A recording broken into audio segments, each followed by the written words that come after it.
Morning guys, Corey here from Sky's the Limit Car Care, and today we're going to talk about how to prepare your vehicle for a ceramic coating.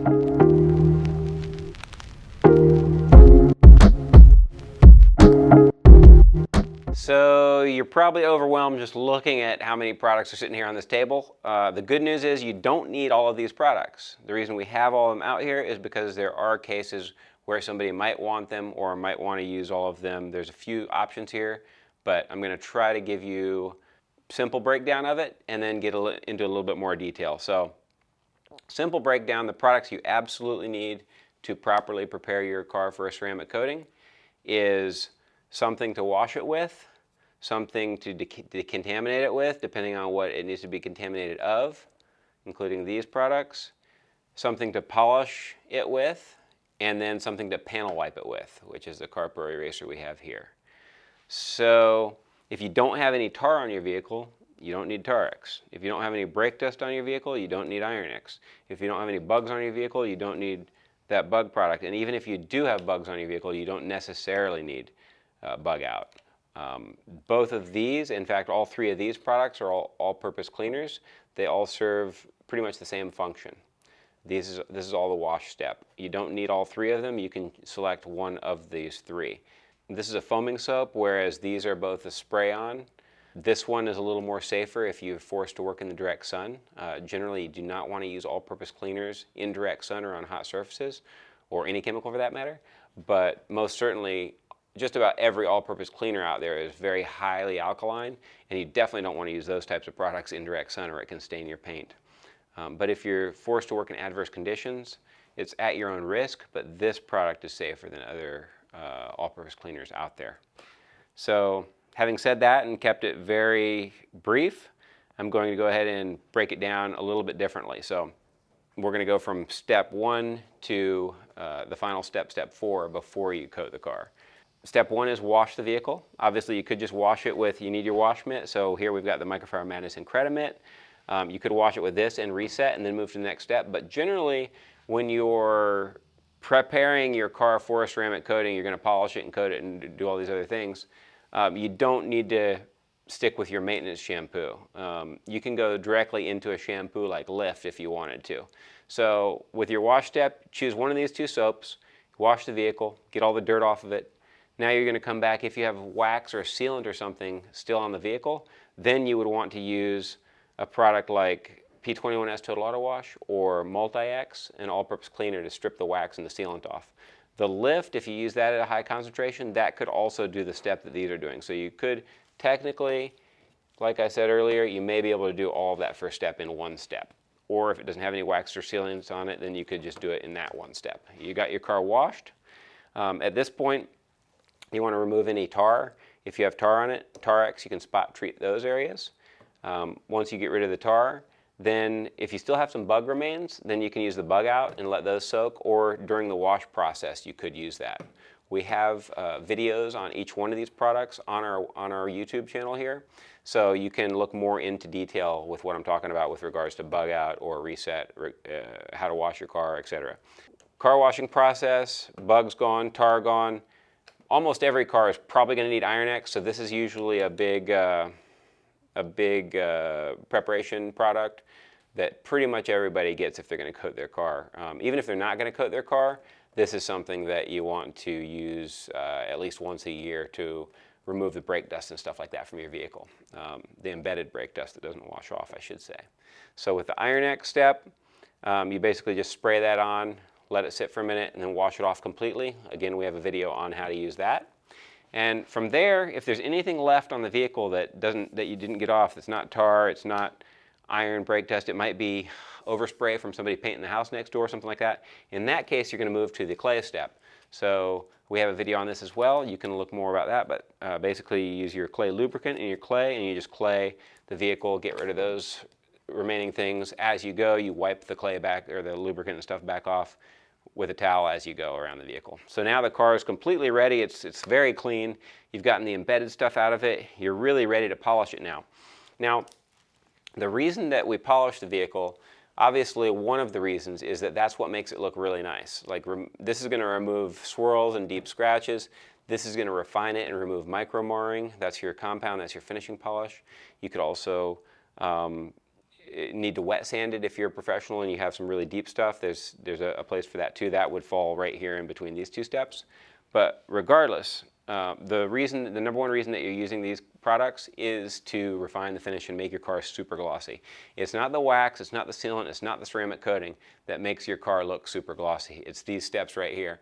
And it's not because of what they leave behind, it's because of what they remove, the swirls from your finish. We have a great video on that as well. You should check it out. The links for all these videos are below.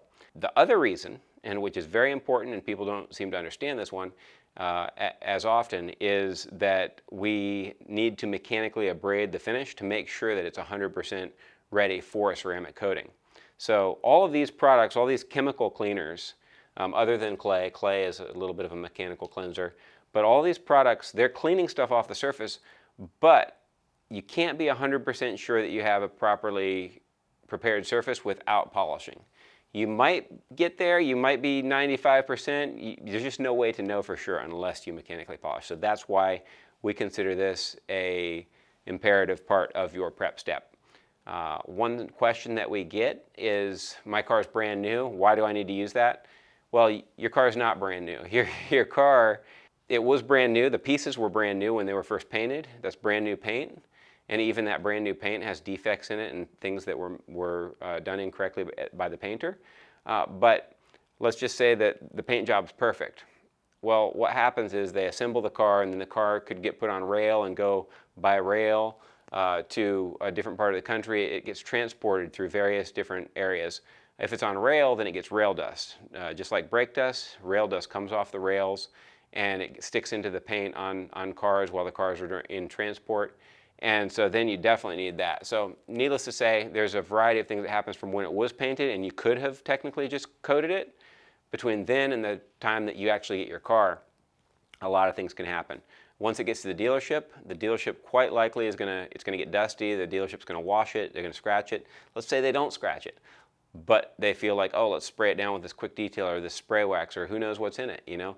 So generally there's going to be some type of defect that's happened to it, or some type of protection that they've applied to it at the dealership, or adhesive or something, and that's why you still need to do these steps or do this step or do some of these steps depending on the situation, even with a new car. So after you polish it, then you may only need to do a finishing polish on it. Technically that's all you need as far as making the coating bond. If you want to remove deeper defects, then you do a heavier cut first. After you've polished it, now you're almost ready. The only thing is that as you're polishing and wiping off the compound, you're still leaving behind, in this case, mineral oil, but in case of whatever polish you have, some type of oil, some type of lubricant that's in the polish. So there's going to be a slight film. Even after you wipe it with a microfiber, there's going to be a slight film still inside of the paint, and the coating will not bond to that. If you put the coating on at this point, it's going to fail within a week or a month, most likely. So then you get to the most important step, which is critical after you've done the polishing steps, and that's your panel wipe. So to rewind, you've got the wash, you've got the decontaminate, you've got the polish, and then the panel wipe. The panel wipe step, we've got a video on this as well, and that explains the eraser in detail. After the panel wipe step, then you are ready to coat. So there's a couple other questions that we get occasionally that I'm thinking of off the top of my head here. Number one is, I don't have a polisher, but I still want to coat my car. Can I coat it? Well, you don't have one of these, but you do have your hand. So with your hand and we have a handheld polishing device that you can hold a polishing pad with, or you can even use a microfiber towel. And with one of those things and a little bit of polish, you can technically prepare your vehicle for a ceramic coating and still do the polishing step, even though you don't have a machine. It's a lot of work.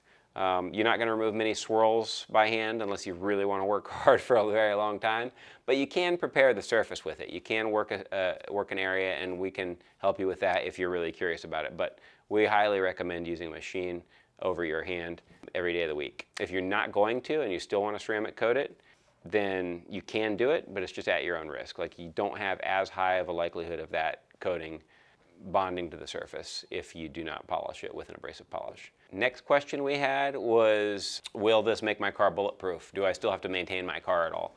And we've gone into that in depth in some of our other videos, so you can check that out, but no, it doesn't. ceramic coatings. There's nothing on this planet that's going to make your car bulletproof. You still need to take care of it.